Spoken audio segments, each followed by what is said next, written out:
Welcome to WPL's virtual cooking class, Healthy Whole Food Indian Restaurant Style Curries with Colin McCullough. Since Colin went vegan in 1995, he has been finding new ways to make healthy eating convenient and delicious, especially while raising two boys with healthy appetites. Colin teaches private and public cooking classes throughout New England, sharing his experience and recipes with people who want to incorporate more whole food, plant based meals for health, compassion, and the environment. He has published two books, The Healthy Vegan Cookbook and Smoothies That Taste Like Girl Scout Cookies. You can learn more about Colin on his website and Facebook page. Links are in the recipes handout. Thank you, Colin. All right, thank you. Yeah, thanks for having me back for another class. Of course. Um, as I said when people were just coming in, this is a little bit of a different class. As you can see, it's a bit of a different, it's a different part of my house. So, not in the kitchen for this one. This would be a really difficult class to be able to teach actually in the kitchen. There's a lot of steps involved. Um, so just to kind of give a little bit of a background for COVID, this has been like my project for the time that I was in quarantine to learn how to make Indian restaurant style food. So um, I love Indian food. I have bought a number of Indian cookbooks over the years and tried making things at home, and it just never tasted like the restaurant. Uh, I mean, it's good, but it doesn't taste like the restaurant Indian food, which I really love. And so I really started to do a lot of research and try to figure out, what is it that makes Indian restaurant style food taste the way that it does. That it's seemed so elusive to be able to do that at home. So one thing I learned right off the bat was um, there are a lot of resources online, which will definitely go over that. Videos, books, things like that. But having the right cookbooks. So most of the Indian cookbooks that I have are home style. It's not restaurant style. They don't, they're not really getting into how they do it in an Indian restaurant. So, that's a huge part of what we're going to go over. There are a number of things.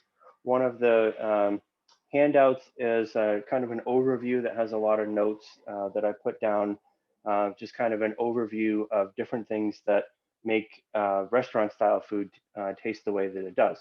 So, um, for all the different kinds of ethnic foods out there, if you really like to cook and you've tried a number of different things, then you've probably seen that Indian food is considered one of the most difficult ways or one of the most difficult styles of ethnic food to cook because, well, there are a number of different reasons, but there's usually a lot of spices involved, a lot of layers of flavors happening all at the same time. And to the uninitiated, it can be kind of intimidating.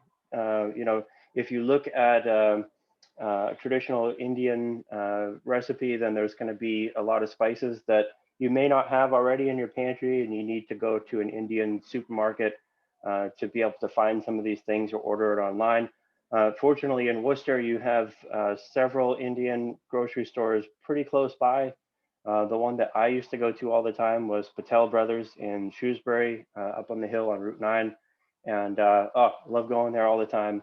There's so much great food there. They have lots of great produce that's difficult to find in some other places. So if you haven't been there before, I definitely would recommend. And also some of the things like the bulk, like cashews and nuts and things like that, much cheaper than you find at a regular supermarket. So happy to give them a plug there. I used to go all the time. Um, so like I said, there are a number of different things that you'd have to do in order to get your recipes to taste like it does in the restaurant. And really, the main thing is you have to cook the way that they do in the restaurant. And I know that seems obvious, but it's kind of not because if you think about it, in the restaurant they have about 10 minutes to make your entree, maybe even less than that from the time that you order it. So they have to have all of these things ready to go and put in the pan and cook. And, they don't have 45 minutes like you do at home. So there are really a number of kind of shortcuts that they do in Indian restaurants that also really kind of give it that unique flavor. So we're going to go over a lot of that. All right, so I'm going to kind of go down through the list here. I did want to point out, you know, like I said, it's kind of Indian food is definitely a very involved thing to make from scratch. You know, at what I consider kind of the bottom line here, if you want really easy Indian food, you can just get it in the packet or the frozen stuff. This isn't, I don't know, am I allowed to say this on? It's not that good. You know, I mean, this is not going to taste anything like a restaurant quality. It's just, you know, it's not very good, but, you know, in a pinch. But, you know, if you're looking for fast and convenient, then it doesn't get any faster than that. You just heat it up. You know, you can definitely, at the supermarket, you can find different simmer sauces in a jar. And again, you know, pretty good, but it's not going to taste anything like the restaurant. I've never had anything in a jar that tastes anything like what you would get at the restaurant. Um, so let's talk about some of those different things. So in Indian cooking, they use oil differently than how we use oil in a number of different ethnicities. They really use it as a flavor carrier. So, you know, usually we use oil, you know, in stir fries and, you know, trying not to get things to stick to the pan and, you know, put a lot of oil in sauces to give it a really kind of creamy consistency, things like that. But, you know, really mainly in Indian cooking, they use oil as a carrier. So, you know, they'll put a couple of tablespoons in a frying pan and cook some spices, some whole spices or some ground spices in that oil, and it's gonna make the oil taste like that. And of course, that oil is gonna coat everything in the dish. So good news is you don't really need a lot of oil to be able to do that. If you've been to any of my cooking classes before, you know, I generally don't really use any oil when I cook or very little. So Indian food has kind of been a big challenge for me. You know, trying to figure out ways to not use any oil at all. And it's very difficult to do that because they use the oil as a carrier to make every bite that you eat taste the same. So you're not gonna, you know, so that it's every bite that you have is really good and very flavorful. So, you know, that is one thing. One of the recipe that we're going to use, I'm just going to go over the recipe. Like I said, you know, it would be not very practical for me to actually make that today. So this is really just a sit down class. This isn't a cook along class or anything like that. It's really just a lot of advice and just kind of going over some recipes. So you'll see in the recipe that we're going to do, which is butter paneer. I use tofu instead of paneer. We'll get to that later. But I use about 2 tablespoons of oil in that, and it makes enough for about 3 or 4 people. So, you know, one of the misconceptions that I had was, you know, at the Indian restaurants, you know, one of the differences is that they must use a ton of oil, right? But they actually don't. It's not necessarily the amount of oil. That's not one of the things that really is a factor in what makes it taste the way that it does. So using oil as a carrier, definitely want to use freshly ground spices if possible. You know, the better restaurants will do that every day. We'll just take the fresh spices, grind them down. One of the things that I have that I wanted to show you is I have a little coffee grinder. Cost me about $10. And this is what I use for grinding spices fresh, right? If I wanted to do that. You know, obviously you're going to get the most flavor that way if you use fresh spices and grind them down to a powder that way. If you use your coffee grinder, it's going to make your coffee grinder taste like Indian spices, which, you know, not necessarily a bad thing, but probably not the flavor you're looking for. So, you know, you can definitely just buy the powdered spices. It's fine. It's just, you know, trying to go for that fresh restaurant quality. One of the things is going to be grinding it yourself as much as you can. You know, a lot of the spices that they use in Indian food, like, you know, cumin seeds, coriander seeds, they all have oils in them, natural oils. And when you grind them, then after it's not too much longer, you know, like a couple of days after you grind the spices that the oils really start to degrade a little bit. And, you know, you really lose a lot of the flavor as it dries out. So you want to use it fresh as much as possible. Another thing I wanted to show you is Kasuri methi. So this is dried fenugreek leaves. This is actually from Patel Brothers here.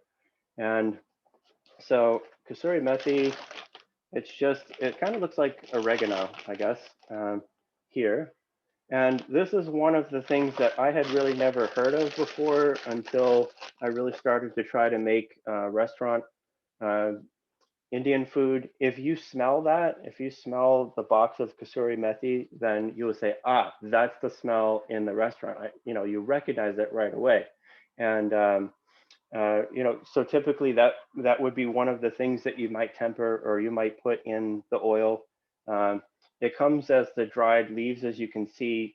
What you want to do is you would just rub it together. It's dried, so it breaks apart very easily. And so it's going to just break into a powder form. And at that point, you cook that in the oil and it's just going to infuse the whole dish with that flavor, right? So definitely, there's no replacement for that. As far as I know, fresh methi leaves don't smell anything like that. This would definitely be worth picking up a box or just a couple of dollars.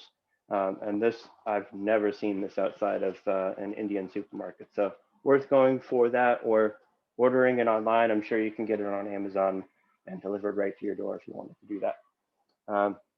Another thing is ginger garlic paste. So in Indian cooking, of course, they use a lot of ginger and garlic.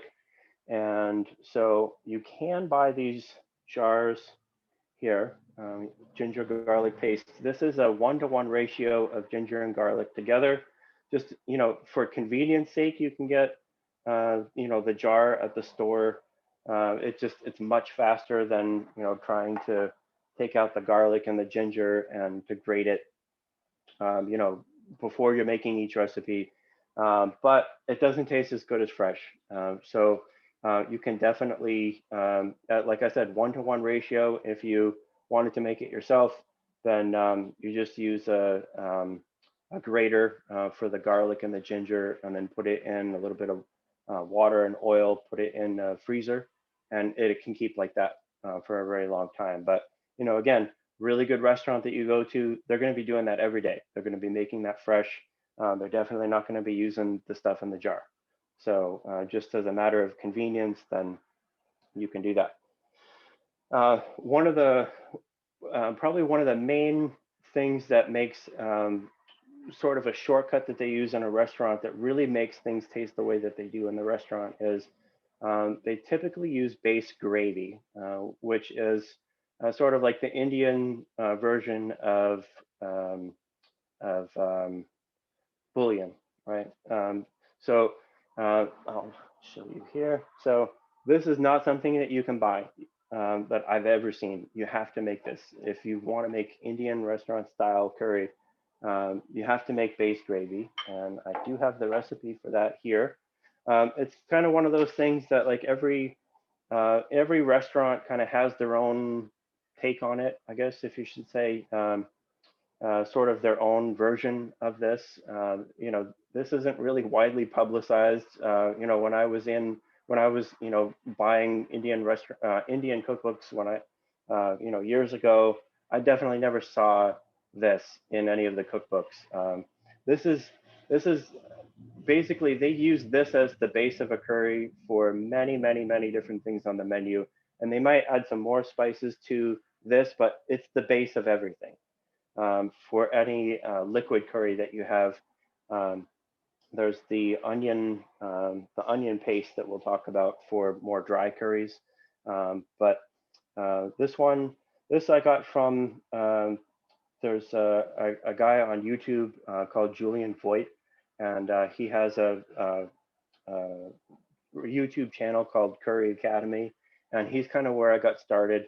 There are a number of different ones, and we'll kind of go over that later, but I use one of his recipes to make the base gravy. And this one makes about, let's see, I'd say about 6 quarts, and it does freeze very well. So this is one of those things that you make it, it takes a little while to make, you put the effort in, and then you can freeze it and you have plenty of it. And then, um, this is one of the things that, like, this is how they can make a curry in 10 minutes is they use the base gravy for everything. So the base gravy doesn't really have a very strong taste. It's mostly onions with some other spices and things added in, but um, it's basically it kind of has an oniony taste to it, but it's really meant to not have a very strong taste because then you're adding other stuff to it to give it a stronger taste. So um, we'll kind of go through the recipe. This is kind of a picky recipe. Um, this isn't one where you want to take shortcuts, and also again, in a restaurant, like they're making this every morning, before they open the restaurant and they come in hours before, they're making huge vats of base gravy every day. So this is easiest to do if you have a pressure cooker, like I have the Instant Pot, but you can just do it on the stove if you want. You put about 3 liters, or which is about 9 cups of yellow onions. You just have to peel them and quarter them, so you don't have to chop them up into small pieces. You don't have the tears or anything like that. It just can be quartered. So like I said, the onion is really the base of this whole sauce. And then also 1 medium carrot, unpeeled. You want to cut that, kind of just rough chop that. 2-inch thumb of ginger, and you want to cut that into sliced into quarters. So again, you don't have to chop it up in small pieces. This is all going to cook for a pretty long time, so it's all going to break down. There's 1 teaspoon of the ginger garlic paste that you add to that. A quarter of a bunch of cilantro, the leaves and the stems. So one thing that people typically don't really know about cilantro is unless you're sprinkling some cilantro over the top of something that you're making, you can definitely use the stalks. It's not bitter. They have plenty of great flavor, just like the cilantro leaves. And also, you really want to make sure that you wash cilantro really well. When it grows, it's very close to the ground, so it gets dirty very easily, and you don't want any, dirt or grit in there. All right. I do see there's a question. Oh, yes, I was just going to let you know. So, yeah, so it's can you cook this in a crock pot? Hmm. Yes, you could. Yeah. The main thing is that it just has to be covered, is all. So you can definitely cook it in the crock pot. I've never tried that before, but uh, what you will eventually need to transfer it to the stove, just because this makes a lot. If you were going to make it in a crock pot, you probably have to like have this recipe to cut it in half, just because it really does make quite a bit. So I don't know in a crock pot if it's going to fit. Um, Also, so half a cup of water you're going to add to that. This really doesn't need much liquid because it's all going to cook down, especially make sure that it's covered. And then also about a half or to a third of a cup of vegetable oil. This is one of those things where um, I have not found a way to replace the vegetable oil in this. I've made it in batches before where I didn't add oil to it, and um, it has basically, the onions when they're cooking has a very, very strong smell. Your house will just like reek like onions for days and days if you don't use oil, because the oil is the thing that like kind of it keeps the flavor and the aroma in. So don't be afraid if you're going to use the oil. And then also 1/4 of a green bell pepper as well. So you don't want to have a you don't want to put more than that because you're going to be able to taste it. And you want this to be kind of neutral, right? So what I will do is I'll put it in the pressure cooker and cook it for about 25 minutes on high pressure. Or you could just do an hour on the stove in a large saucepan and put it on medium to low heat because you really don't want to burn the bottom. One of the great things with the pressure cooker is it's cooking from all sides. Um, so after that's done, you're at this, you're doing that for an hour. You're just trying to break the vegetables down so that they're nice and soft. All right, and then We you're do going to have add. another question, Okay. Colin. about the oil, can we use olive oil or does it have to be like a neutral flavor vegetable oil? Uh, you could probably use olive oil, yeah, depending on whether it's extra virgin, whether it has a really strong flavor to it or not. This I would really recommend using just regular vegetable oil and not using any other kind, just to try and keep it as neutral as possible. But if that's what you have, you can use it. All right, so I'm going to add the powdered spices. There's a teaspoon of paprika, not smoked paprika. You just want regular paprika for this. Again, it's too noticeable when you're cooking it. A teaspoon of cumin, a teaspoon of turmeric, and a teaspoon of coriander, a teaspoon of brown sugar, or at the Indian supermarket, you can get jaggery powder. So it's very similar to brown sugar, right? But if that's what you have, you just use the brown sugar. 1 teaspoon of curry powder and a teaspoon of salt, 1 teaspoon of the ginger garlic paste, 2/3 of a cup of tomato puree. So you can get this in the can if you want, but again, restaurants are going to typically make batches of tomato puree themselves, just to have the most fresh flavor. So, either way. And then half of a green chili. So I wanted to point this out. This is what I use for green chilies. Again, this is from an Indian supermarket. Um, when I would buy fresh chilies, then I don't really use a lot of chilies. So they would, I would always get them and they'd start to go bad before I would use them all. So this is frozen. So I would get a bag. Boy, this costs $3 and it has lasted me for months and months. And so that's usually what I like to do. It's so much more convenient to do that. All right. And then I'm going to cook. I'm going to put the cover back on. So this is where if I was using the pressure cooker, take it out of the pressure cooker at that point, put it in a large saucepan. And I mean, good size saucepan. Cook it for another 30 minutes on medium heat with it covered. All right. And then when that is done, I would add about 9 cups of water, 3 liters of water to the saucepan and use an immersion blender for this. As much as I love the Vitamix, this just would not fit in the Vitamix. So it's best to use the immersion blender, like the stick blender, if you have one of those. Otherwise, you would have to do this in batches, probably many batches, and put this in the blender. So you're going to use the immersion blender to completely puree the gravy. So this is something where you do it for like 5 minutes and you think it's completely done. Do it for another couple of minutes after that. Just keep on going. You want this to be completely pureed, and basically the consistency that you want. And I know it's kind of hard to see here, but the consistency that you want is it's going to be thick like milk. So not really thin like a broth like water, but not too thick, too saucy. You want it to be about the consistency of milk. All right. And at that point, it's all done. So it takes several hours to make it, but like I said, every time I make this, it makes about 6 quarts, and I mean it takes me a long time to go through 6 quarts. So I just put those in 1-quart mason jars and put them in the freezer, and then I have base gravy anytime I need to just heat it back up and then use it in different recipes. One thing I did want to point out with the mason jars, whether you use pint jars or quart jars, make sure that you don't fill them past the fill line. Most mason jars have a fill line on it.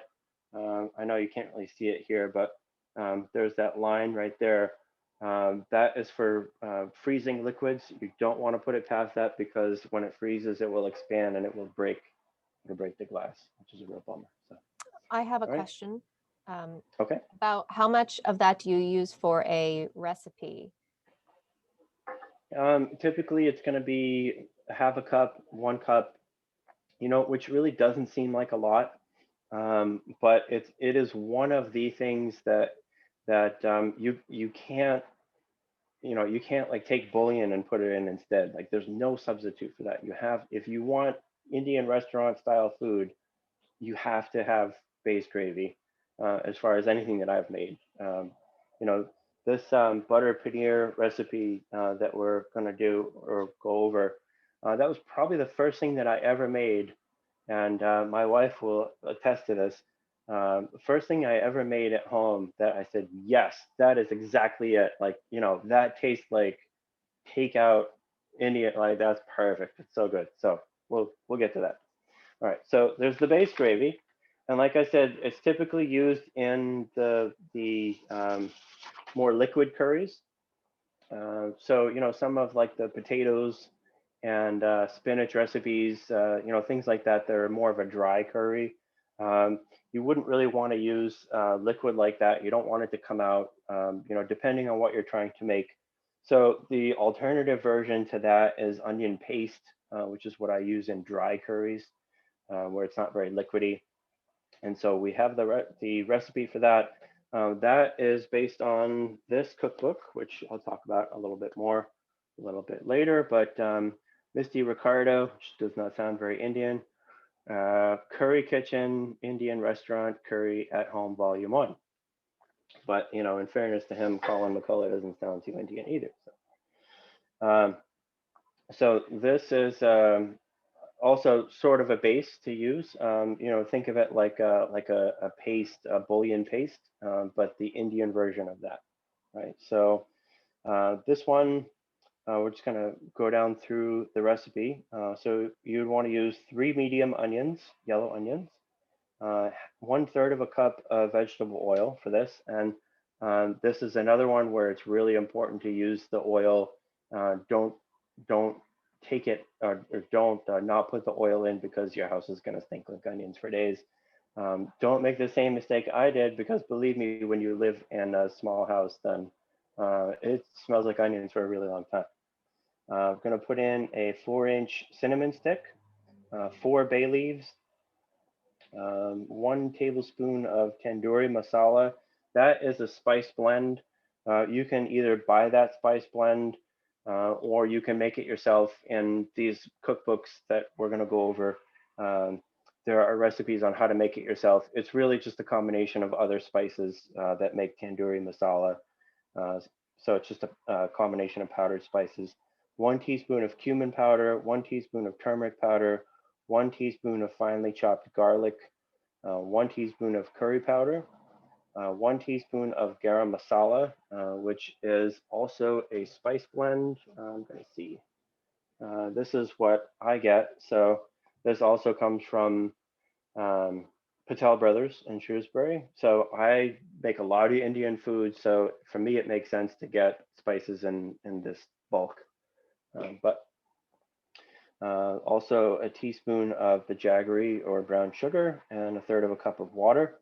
So this one, I can show you what it looks like when it's done. This I keep in my freezer. So you can see it's really like a paste, a brown paste, right?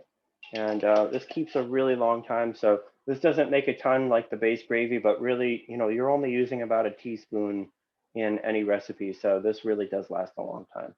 All right, so to make this one, you want to use a frying pan. You want to put it on low, medium heat for the oil, just so that it gets hot enough. And this is where you want to infuse the oil with the flavor of, you put in the cinnamon stick and the bay leaves, and just stir that for about a minute, just to, again, kind of infuse the oil with the flavor of those. And then you would add in the chopped onions. You would want to stir that.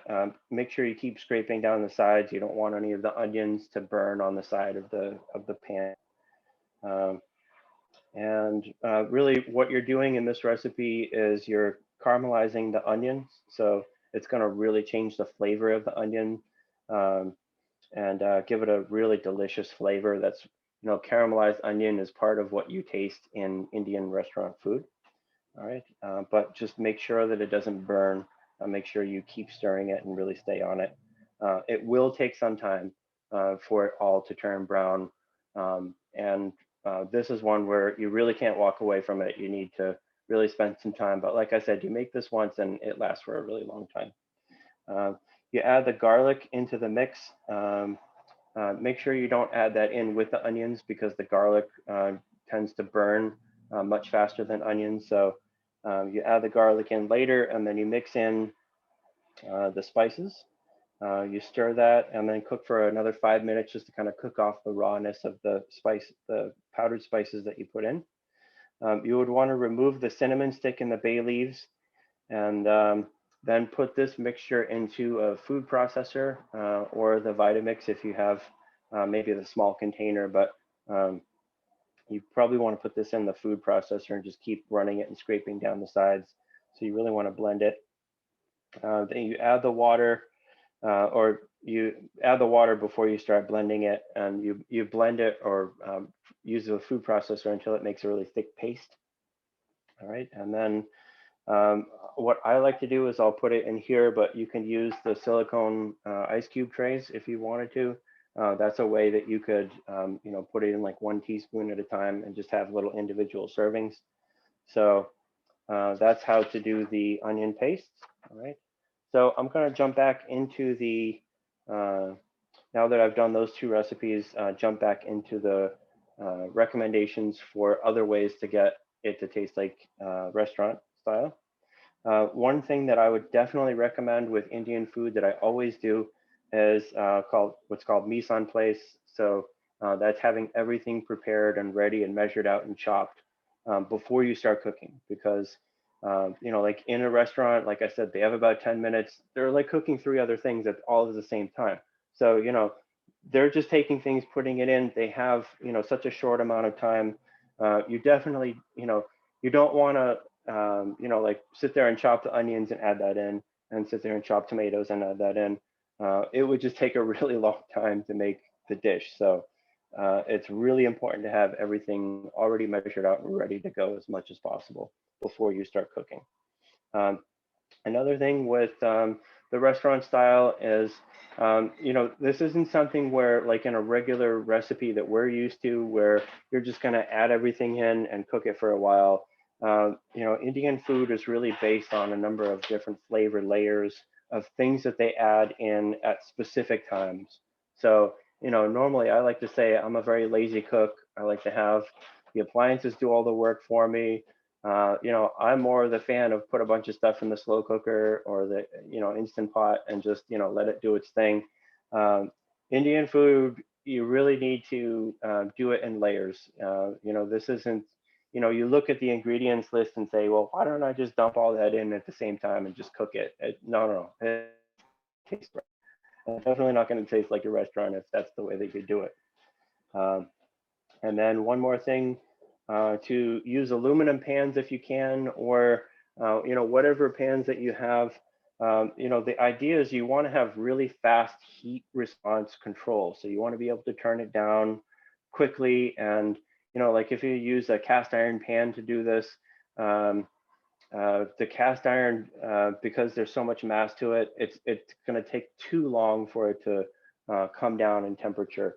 Sometimes making the different recipes, you really want to crank up the heat fast, so that you can sear things, or get, that taste that you want, and then turn it right back down again, which is really difficult to do if you don't have good fast response cookware. So I definitely recommend that.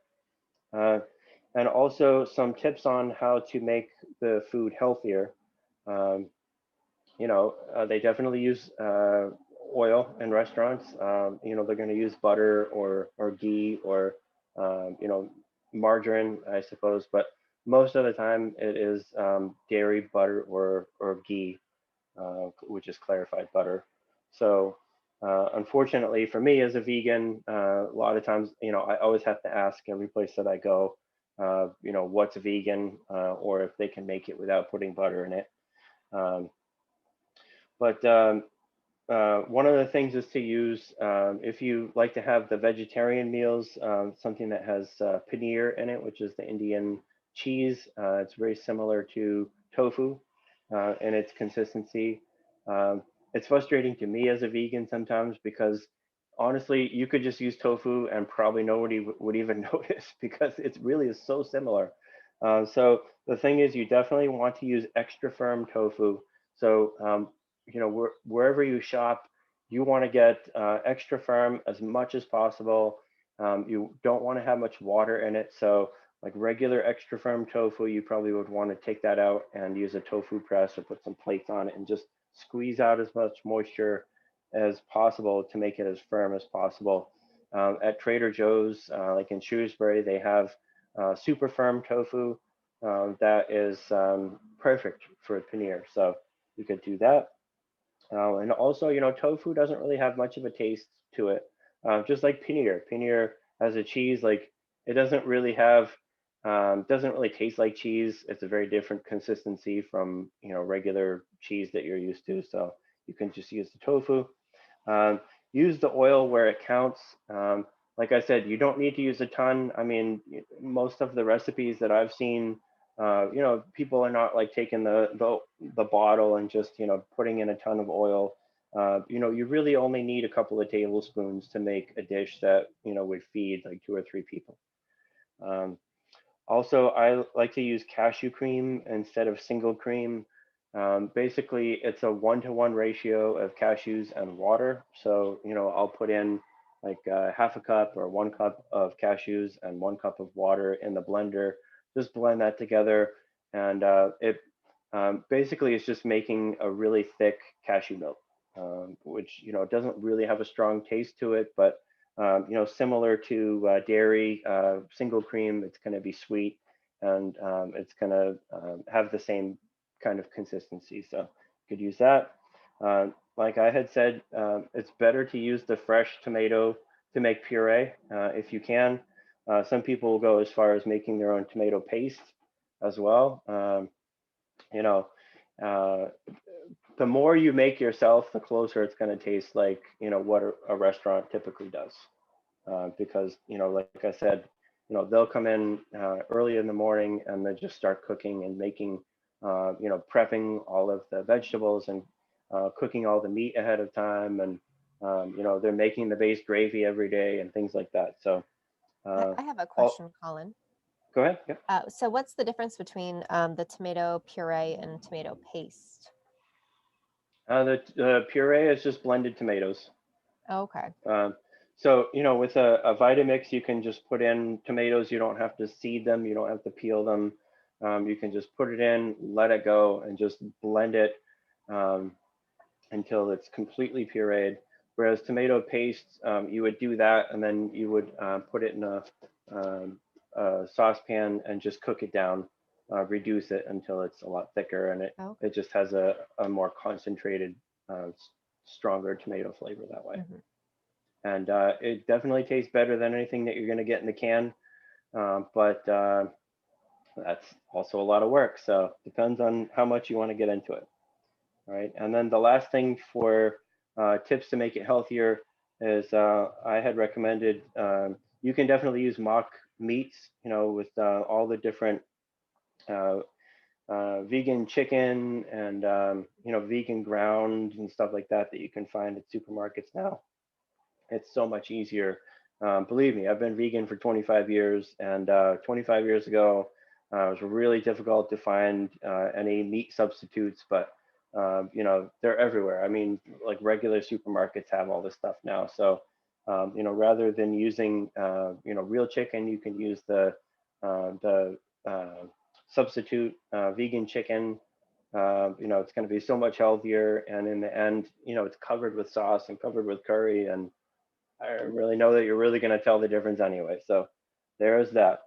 Uh, and so we will get to the actual recipe, the Indian recipe, that butter paneer, in just a little bit. But before we get to that, I just wanted to cover what are some of the resources for these recipes, because like I said, I own a ton of Indian cookbooks, and I would make recipes and be kind of disappointed. Like it doesn't taste like what I expected to taste like because it's not restaurant style.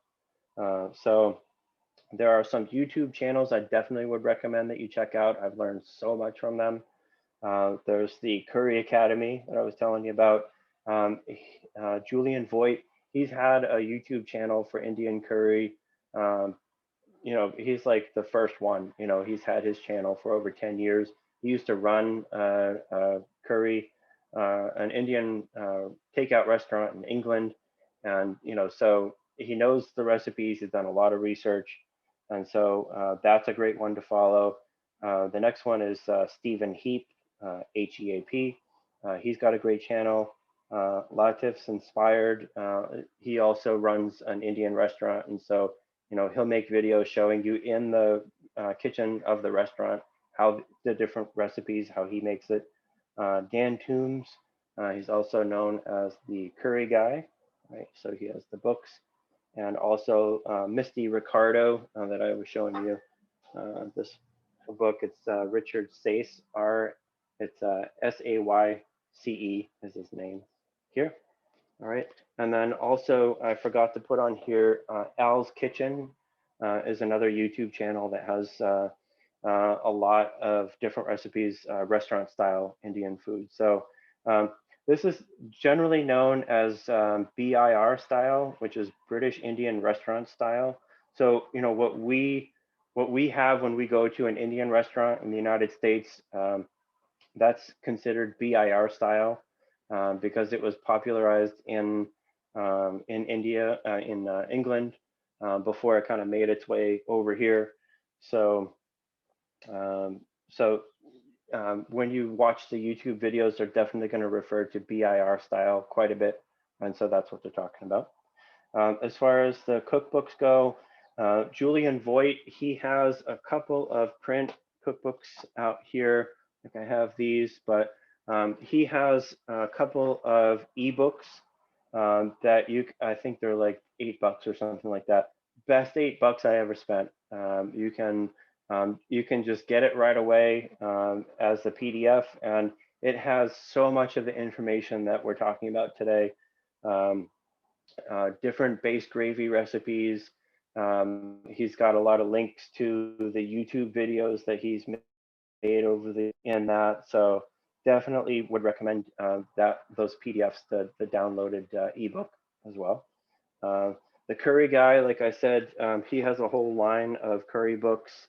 And so this has been a great resource. I've enjoyed those recipes, and those are restaurant style.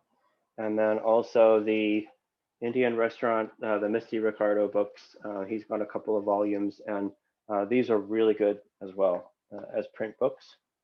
All right, and then the last thing for advice I was that I had put down was don't buy spices in large quantities, at least initially anyway.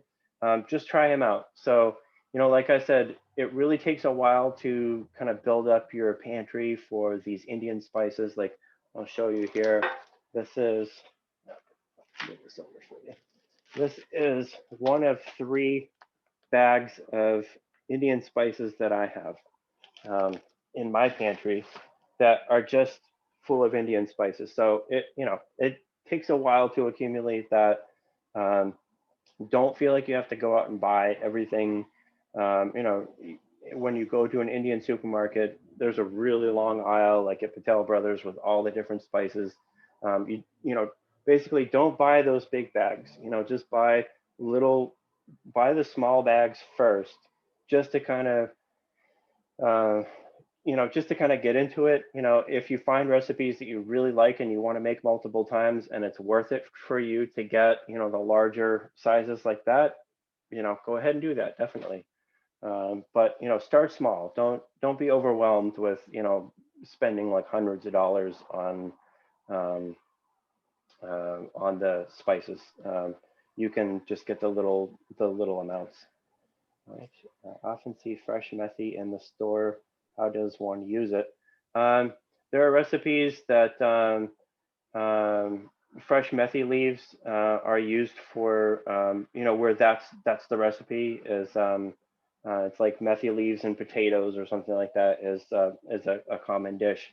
But that's really meant, it's sort of used like a spinach, right? That's going to be your green for the meal. Whereas the dried kasuri methi leaves, these are really just a flavor for lots of different curries, and really you're only using like a teaspoon to kind of get that flavor. So It's sort of two different uses of the same thing, right? And so that's the end of the advice part of the overview. We're going to move on to the recipe. That, like I said, for me to actually make this in front of you right now would be time consuming and would need like multiple cameras, and I would just be stammering my whole way through it. So it's just better to do it this way. We can just kind of walk through it here. And you know, when I said mise en place, I was not kidding. So I have everything already measured out because after the class, I'm going to cook everything. Right, so I'll just kind of pick things out. Here we have 2 tablespoons of vegetable oil, which of course you can't really see it anyway. 1 small yellow onion that has been pretty well chopped up here. Like that. 3 medium tomatoes. So I like to use the fresh vine tomatoes. I don't really like to use the larger like beefsteak tomatoes. Those to me are just like plastic. The vine tomatoes, you know, you pick them up, they smell just like you know, fresh tomatoes should. So I definitely recommend for flavor that you use the vine tomatoes for that. There's a 1/2 teaspoon of the ginger garlic paste here. And then I have a teaspoon of cumin and a teaspoon of coriander here, powdered coriander. And then I have the cinnamon stick. And then I have the Kashmiri chili powder right here. So this is one thing that I definitely learned really early on. There is regular chili powder that we are all used to, that I'm kind of a wimp when it comes to spices, you know, really hot spices. You know, regular chili powder, I have a hard time with. It's really very strong. What they use in Indian cooking most of the time is Kashmiri chili powder. So it's using the Kashmiri chilies. It has the Kashmiri chilies have the bright red color, right?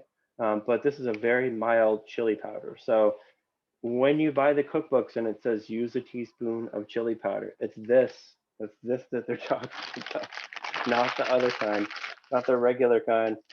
Oh, that broke. Right. And then I'm going to put in 1 green chili that's been finely chopped. If you're really trying to make it as um, not hot as possible, don't skip putting the chili in because that really gives it a great flavor, but you can just take the seeds out. So you can just cut it in half and scoop the seeds out and then just use the rest of the chili, and it's not going to be as nearly as hot. All right, 1 cup of water, and then there's the extra firm tofu that I cut into about like 1/2 inch cubes. Um, I don't know how well you can see this, but you know, this is really very firm tofu. This is about as firm as it gets. Um, so like I would, like for that, I would get the super firm tofu from Trader Joe's. They have it where it's not like in the regular like hard shell plastic tub. It's like kind of in a like a sealed plastic bag almost at Trader Joe's. Also a tablespoon of the sugar or jaggery brown sugar, and a teaspoon of salt. If you've been to my classes before, you know this is the salt that I like to use, the Redmond, REDMOND, Redmond real salt. Not what they use in restaurants, but it does have the highest nutrient value of any salt on the market. So it's just kind of a little extra health benefit to you if you're going to use salt. I put 1 teaspoon. In the original recipe, he calls for 1/2 of a teaspoon. I don't know. I mean, I've been to England. I've been to Indian restaurants in England, and you know, I think really good restaurants here about the same. You know, British people would, I'm sure, say that the British version is much better. But here, I think it tastes great. They tend to use a little bit less salt than we do. We're kind of more used to a salty flavor. So like the restaurant here, you know, I would use in this recipe, I would use 1 teaspoon, whereas the original recipe calls for about 1/2 a teaspoon. So you know, it's not supposed to be salty. It's just the salt basically acts as an amplifier and kind of boosts the flavors that are already there and just makes them stronger. All right, and then I'm going to put in about 2/3 of a cup of the base gravy, which I always have some of this in the refrigerator and thawed out, ready to go. When you add this, what I usually will do is in a small saucepan on the side on the stove, I will have this just heat it up so that when I put it in, it's going to be really nice and hot. You don't want to add it cold because you don't want to cool the curry down. Um, at the end, we're putting in 1 teaspoon of garam masala, which is here. And so garam masala, it's usually used at the end of recipes just to kind of go right in at the end, you know, using a teaspoon. Um, I think the oils in it really break down quickly, so you don't want to put it in earlier in the recipe. You want to save it for the end so that it doesn't blend in too much. And then also 2 tablespoons of what I like to use, cashew cream, or you can use um, I suppose you could use like soy milk or something like that, but this is supposed to be really thick that you just would put in at the end, like as a swirl for kind of presentation. All right, so in order to make it, you would want to heat the large saucepan, heat the oil in the saucepan until it's nice and thin. Um, you know, put a little bit of water in it and it sizzles, but just until it's nice and thin and it's hot. You would add the onions and then cook those until they're translucent but not brown. You don't want to caramelize the onions in this case, not yet. Um, you would add the tomatoes and cook for about 3 minutes until they're really starting to break down. Um, you know, when you cook these tomatoes and they're already, you know, pretty well chopped like that, just cook for about 3 minutes. The tomatoes are really going to start breaking down from the heat, and make sure that you stir that regularly. You definitely don't want this to burn. You would add the ginger garlic paste in with some of the powdered spices, the coriander, the cumin, chili powder, the cinnamon stick, and you want to add 1 cup of hot water and just stir all that together. Cook that for several minutes. And then you would take out the cinnamon stick, make sure you do that. And then you put the cooked mixture into a blender, or you can use an immersion blender. And you want to puree this until it's completely smooth. So if you have like butter paneer in a restaurant, then you know that it's almost always has a really nice kind of thin tomatoey sauce to it. So it's almost like tomato soup, you know, thin, um, but tastes so much better than tomato soup. So you're going to blend that until it's completely smooth. You want to put that mixture back into the saucepan, and you want to put the cinnamon stick back in. You want to add the tofu pieces, the green chili, brown sugar, the butter, and just stir it all together. To that, you're going to add 2/3 of a cup of the base gravy. Like I said, you want to put it in hot if you can. Stir that well for several minutes. Just make sure you keep stirring it. Don't like continuously stir it, but like just kind of leave it for about a minute and then like kind of scrape down the sides, because that's where you know, the onions are really gonna, it starts to thicken and caramelize and you get that wonderful delicious flavor just scraping down the sides. But it's not going to do that if you just keep you know, stirring it constantly. So just leave it for about a minute. It's not going to burn in a minute. Just keep scraping it down like every minute. All right, and then at that point, you would add in the garam masala and the cashew cream just to kind of finish it out. Cook it for another minute, and then it will be ready to serve. So a couple tips here with as far as the tofu. Usually, what I will do is um, I will fry the tofu just a little bit, or put it in an air fryer just for a little bit, just to kind of get a little bit more of the water out. You don't want to fry it for a long time. It's not supposed to be really crispy. Paneer in this, like the cheese version of paneer, is not crispy. It's just very, very dense, like extra firm tofu. So you just want to try and get some of the liquid out of that. Right. So there was that recipe. I promise you, if I know it would take some time to make the base gravy and all of that, but I promise you, if you make this recipe and you follow the directions, it will taste exactly like the Indian restaurant. And this is one of those things that like anytime that I make it, I want to have more, even though I'm totally full and I don't have room for. I want to keep eating it because it's so good. I love it. Um, Also wanted to point out there's the vegan butter. I like to use Earth Balance for the vegan butter, um, which I don't usually use that except in Indian cooking, but um, it is called butter paneer. So, oh, it's called butter paneer. So you really do have to use, some butter for this. Again, trying to keep it as healthy as possible. It's in the name. You got to put it in. It's not. I cannot find a way to make butter paneer without actually putting butter in it and have that same kind of taste. So, a third of a cup. It's a fair amount of butter. Um, especially for me, where I typically don't really use that stuff, but um, I don't know another way to get that kind of flavor. Uh, they don't typically use that much butter in other recipes. Just it's butter paneer, so in the name, yeah, I'm gonna put it in. All right, so that is that recipe. Does anybody have any questions about that recipe or any of the other things? I know we're kind of getting towards the end, so I want to make sure there's time for questions or comments or anything. Yeah, feel free to unmute yourself or throw something in the chat. Claire says it sounds interesting. We'll definitely try it. Emma's wondering about the rice that you should serve with it.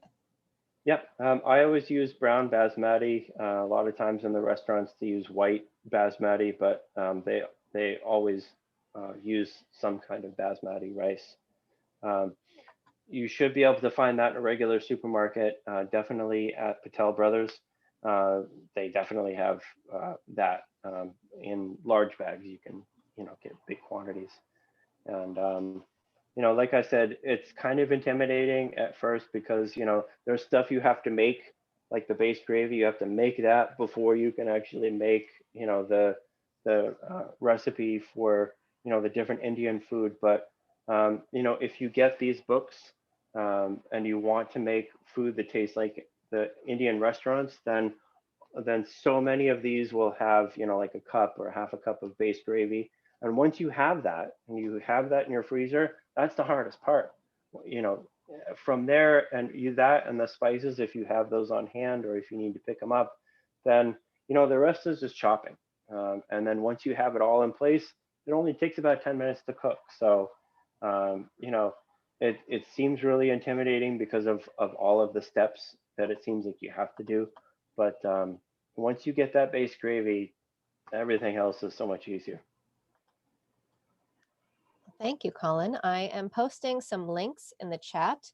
You're going to get them in an email after, so don't worry about trying to get them right now if you don't want to. But in it is our survey. We'd love for you to take our survey.